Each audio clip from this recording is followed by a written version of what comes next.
Good morning, Your Honor. First, I just want to point out my client, we take this matter very seriously. We're not just blowing this off. The way the order is and why we objected to it is my client has a net pay of about $760 a month. And if you look at the order, if the payment is made in the amount, there's no way that he can comply with the order, because the second part of the order says that if he doesn't continue to pay all the utilities and insurance, then it goes up to $3,300. So if you take the amount that's requested, that's $30,000 a year, and Mr. Gravis's net income is roughly $40,000 a year. So that it just does not compute. He's unable to make all of the payments that are required for insurance, for taxes, for mortgages, if it's $2,500. I know that we had a hearing on May 2nd, and we're still waiting for a ruling on that. So what we would ask the court is to modify it so that it's an amount that he can make. And I'd also point out that following the March 2nd hearing, and I believe Mr. Kuhn can attest to this, that a payment was made of $9,000 to his client as kind of an interim type of deal until we get a resolution. We also have mediation scheduled for June 27th. And hopefully we can get this matter resolved. And again, we could go through all of the issues, but I think we had a pretty good discussion and proofs put on the record on May 2nd. So we would ask the court to modify the order, or at least suspend it, given the payments that have been made, and the fact that in order for Mr. Gravis to comply with the order, on the one hand, to continue to make payments for her lodging and for taxes and for insurance, he cannot make the additional payment of $2,500. Here's where things start to get interesting. The defense lays out numbers that sound airtight: $760 net pay per month, $40,000 annual income, and obligations that supposedly leave no room for $2,500 in spousal support. On paper, it paints the picture of an impossible situation. But family courts don't only look at cold numbers, they dig deeper into intent. Judges ask, is the party truly unable to pay, or are they structuring finances to look that way? This is where credibility becomes everything. Viewers, do you think Mr. Gravis is genuinely strapped for cash, or is this a carefully constructed argument to dodge responsibility? Because there simply isn't enough money after deductions on the account to pay $2,500, Your Honor. So that's what the situation is.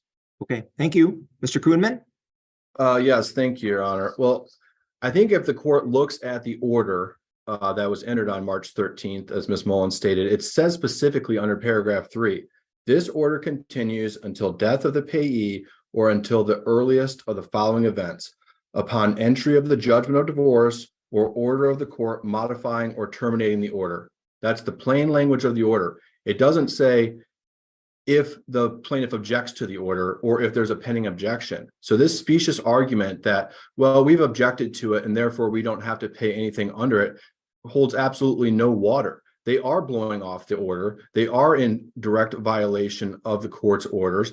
And as a direct result, my client has been living without any support. We filed this motion for temporary support in January. Boom! Here comes the hammer.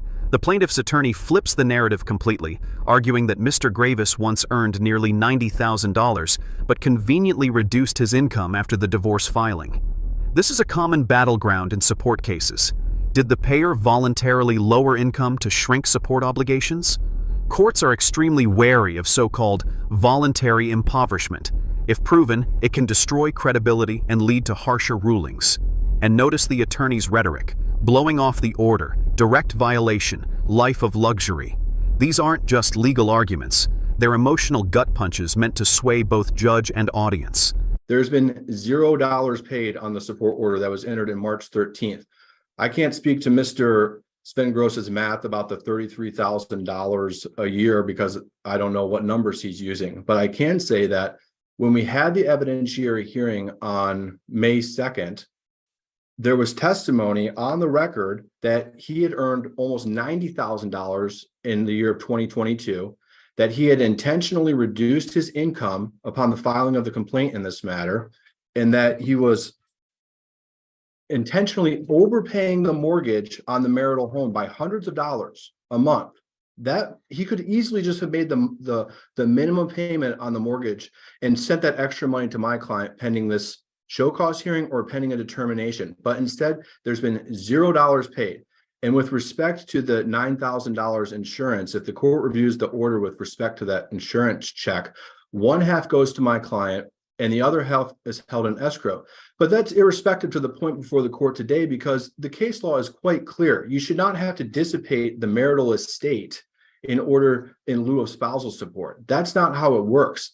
She shouldn't have to use that $4,500 that she received in order to offset the spousal support. There's no authority to support that position.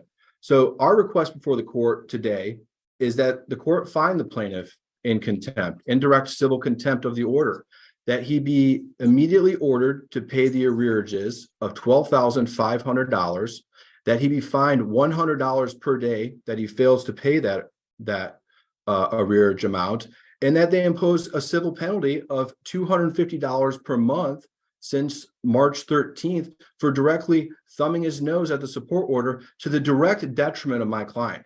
I could go into detail about the life and the quality of life she's been living, but I don't think it's relevant. But to sum it up, she's been living hand to mouth while he's been living a life of luxury. Thank you.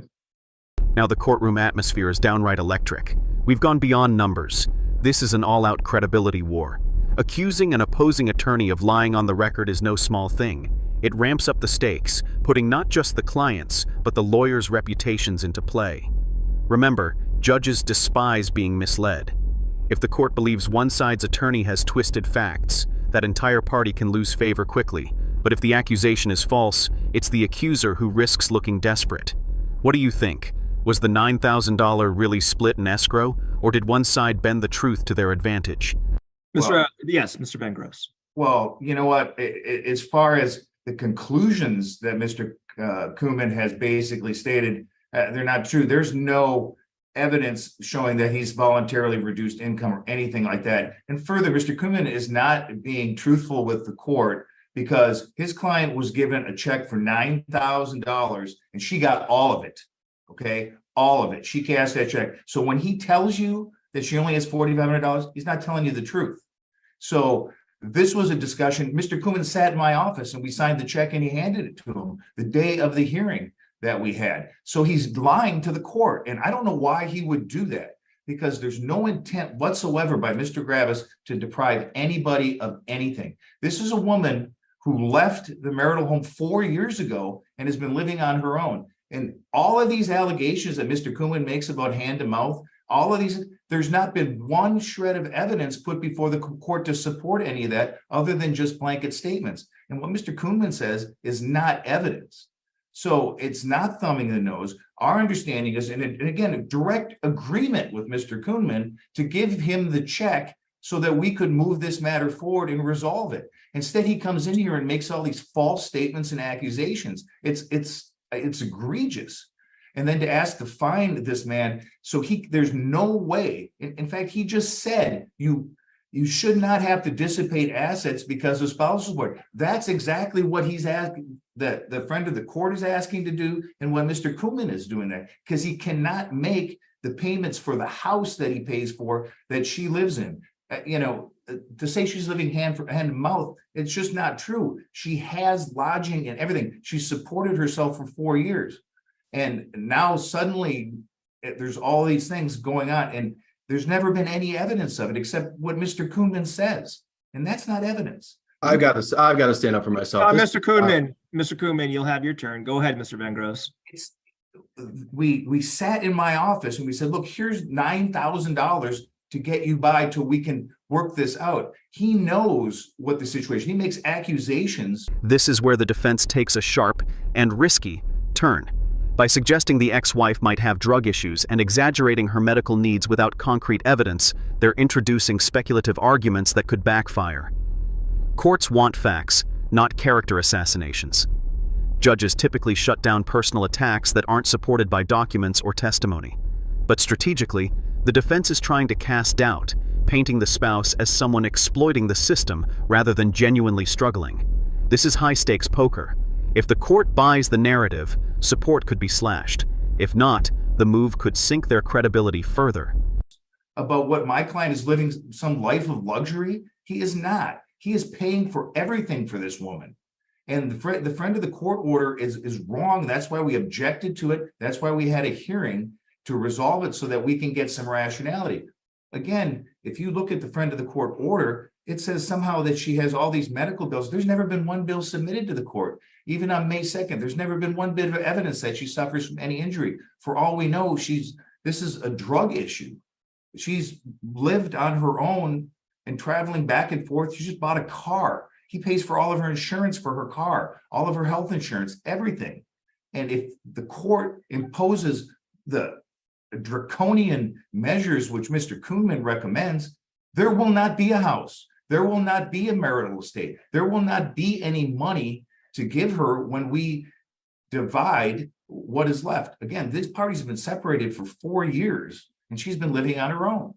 So the accusations that he makes are just completely false and frankly out of line, given what has gone on to this point. I just don't know why he's doing that, considering he sat in my office and we talked to each other about this, and they managed to get us to agree to give them this money on the representation that this would be sufficient to get us to mediation. And so now he's just making up all these things and attacking my client, and it's really disheartening and unfortunate because it's not necessary. There's nobody here trying to hurt anybody. What we're trying to do is get a case solved and allow my client to continue to live and continue to keep the marital estate afloat. Well, this woman, God only knows what she's doing. The court saw what we're dealing with here. And again, gave her $9,000 a month ago. So to make these accusations that somehow we're thumbing the nose at anything, when you go to make the deductions for this, there is no way that you can just say, well, there's only $500 left, but there's no way to do that. So what we're asking is the court to modify this to a reasonable amount, maybe $500 a month, in light of the fact that she has received $9,000, and so that we can get this thing done without having. We can't sell the cottage because we're under order not to sell it. Can't stop paying the insurance on the cottage because he's under order to continue to pay it. Can't stop paying the taxes because that would dissipate the estate and violate the order and then cause it to go up to $3,300 a month. So basically what we're asking for is a rational order that, makes her at least provide some support for the allegations that she makes about medical costs and, $1,000 a month for food. It just doesn't make any sense. And what we're trying to do is get this matter resolved and not escalate it the way Mr. Kuhnman does with false accusations. So that's all I have to say, Your Honor. The tension boils over here. We witness one of the most dramatic moments. A lawyer, visibly outraged, defending not just their client, but their own honor. Outlandish to call me a liar on the record. This isn't just about money anymore. It's about professional integrity. And courtroom battles often hinge on credibility, not just of the parties, but of the attorneys themselves. When accusations fly this hard, judges must sift through personal attacks to focus on the actual law. But make no mistake, viewers, moments like this can sway perception of the entire case. Would you trust a lawyer who plays this aggressively? Thank you, Mr. Kuhnman. Absolutely outlandish. To call me a liar on the record, to say that I lied about this check when the order that was entered by the court specifically says, this is the February 16th order, 2023, the plaintiff agrees to immediately sign the insurance check issued for the lost engagement ring. Defendant agrees to place half of the proceeds of the insurance check into escrow until the court issues a determination. That's exactly what I said. She had access to half of it. The other half goes into escrow.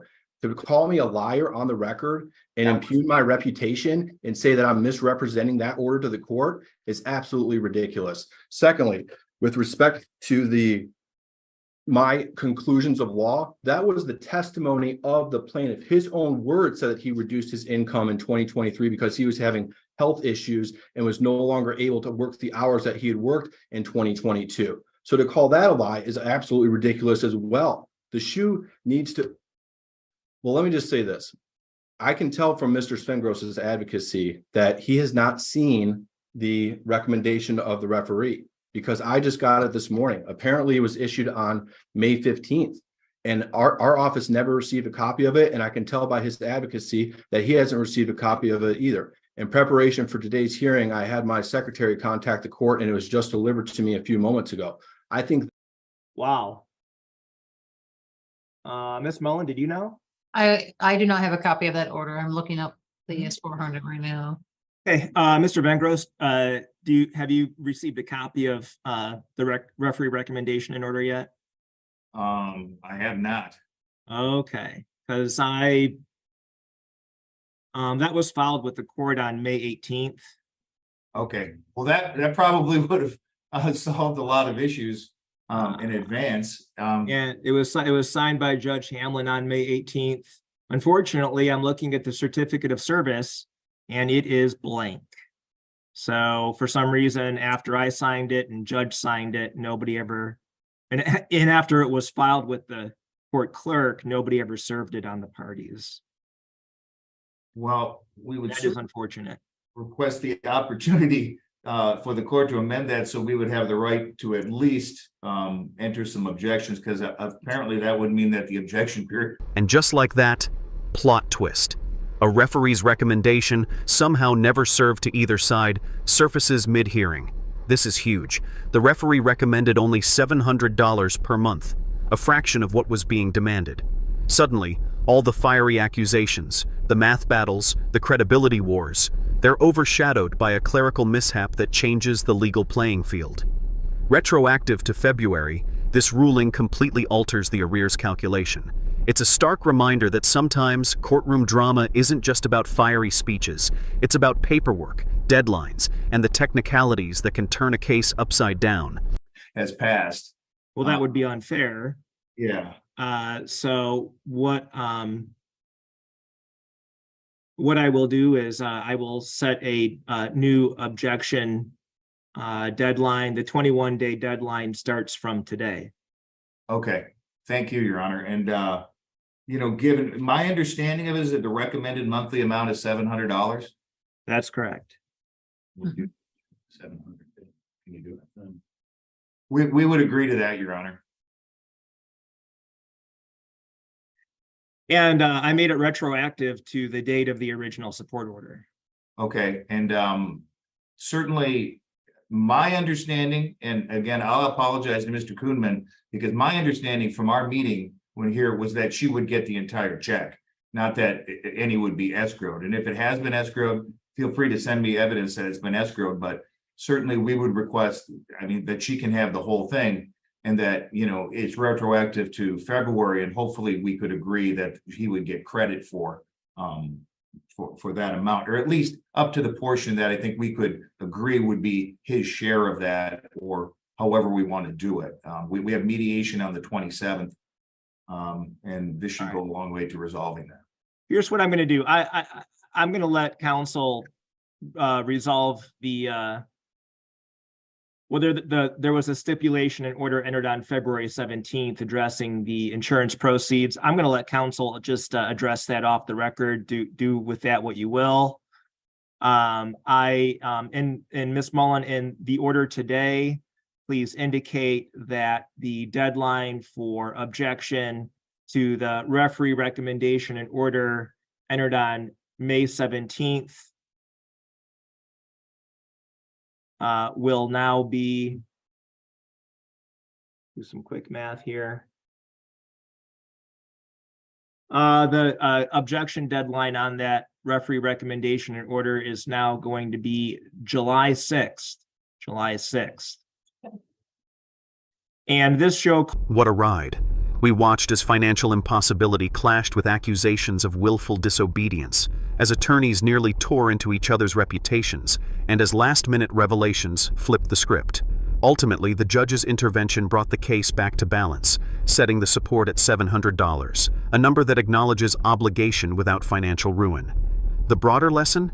In family court, credibility is everything, and timing can be just as powerful as testimony. So what do you think? Did justice prevail, or did one side walk away luckier than they deserved? If you found this breakdown as gripping as we did, don't forget, hit that like button, share your thoughts in the comments, and subscribe for more jaw-dropping courtroom drama analyses. Until next time, keep your eyes on the law. because the truth always comes out.